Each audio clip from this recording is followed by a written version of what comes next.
Okay, this is Japan turn 6. They have 77 IPCs to spend. They're going to buy a new carrier, a new jet fighter, 6 tanks, and 5 infantry. They will be declaring several attacks. They're going to walk an infantry and an artillery from Kansu into Tunguska. They're going to walk an infantry from Kansu into Suiyuan.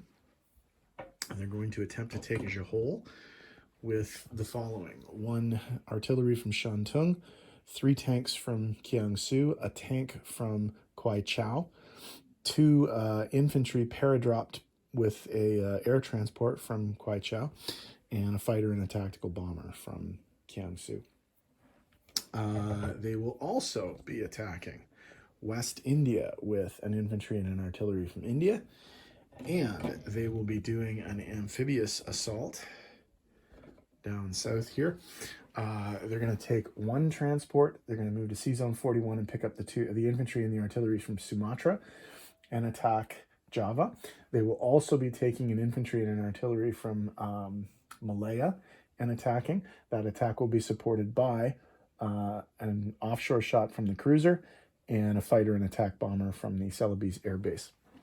They will also be loading 2 infantry up from Thailand and bringing them to Guam and taking Guam. So, over here closer to home, this transport will be moving in. There's already a transport there. They're going to load up a tank, an artillery, and 2 infantry, and they're going to take back Korea. Okay, that should be that. So let's roll some dice. For the attack on Johol, the Japanese are coming in with 2 infantry paradropped from an air transport. 1 of those infantry will be supported by an artillery, 4 tanks, attack bomber, and a jet fighter, up against a self-propelled artillery and an infantry. The attack is going to try target select on the artillery, and it hit. So the artillery is taken out. So this should be a no-brainer. We should be able to get at least 1 hit here. And almost all hits. Everything but the infantry and artillery hit. So Soviets shoot back and miss. So the Japanese take the territory with no casualties. Okay, we have an amphibious assault on Java. The Hokoku Maru and the SS Gyoku Maru are each dropping off an infantry and artillery. There will be an offshore shot from the Chikuma cruiser, and attack bomber and a fighter are coming from the Celebes Air Base. The attack bomber is going to try a target select on the artillery and hits. So the artillery will not get a defense. 4 2s, a 3, and a 4. 2 hits, they only need 1. Aussies defend and miss. So Japan takes the territory without any casualties.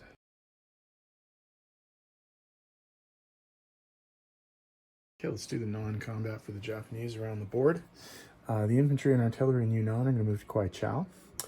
1 fighter and 1 attack bomber from Yunnan are going to move to Calcutta. The other fighter and attack bomber from Yunnan are going to move to Kiangsu. Down there in the southern part, the destroyer from 41 is going to move to 42, as is the carrier, and the fighter and attack bomber are going to land on the carrier. Up here, closer to home, the air transport's going to land in Japan, and the fighter and attack bomber from Johol are going to land in the C-Zone here to be put on the new aircraft carrier, and the battleship and cruiser from C-Zone 19 are also going to link up here. I think that's all the movements, so give me a second to tidy up the board and we'll be back in a sec. I think I forgot to mention the forces in Thailand are going to move to Shan State. Okay, placement of new units. The new carrier is going into C-Zone 6 with the other carriers. The 3rd fighter is going to be put in Japan. Whoops. And 2 more infantry will be put in Japan. In addition, the 2 factories in China, 3 tanks will be placed in Jiangsu. 1 tank and 2 infantry will be placed in Quaichao. And way down in the Indian factory, 2 tanks and 1 infantry will be placed there.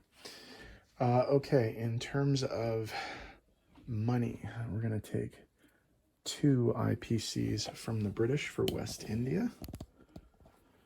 So that's the Brits from 18 to 16, the Japanese from 57 to 59. We're going to take 2 from the Chinese for Suiyuan and Johor.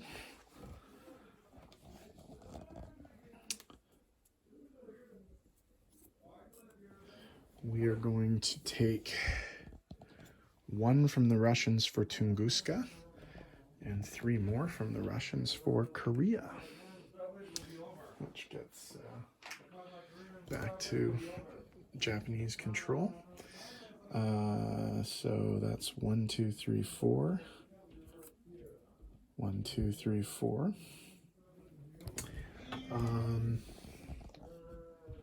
Guam becomes Japanese, although they don't get any income for it. And Java becomes Japanese. That was from the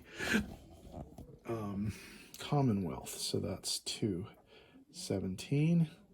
And Japan goes to 67. Okay, I think that's all the income adjustments. So they finish with 67 IPC base income, and they get all of these bonuses. They get 3 IPCs for controlling Guam. They get 5 IPCs for controlling Calcutta.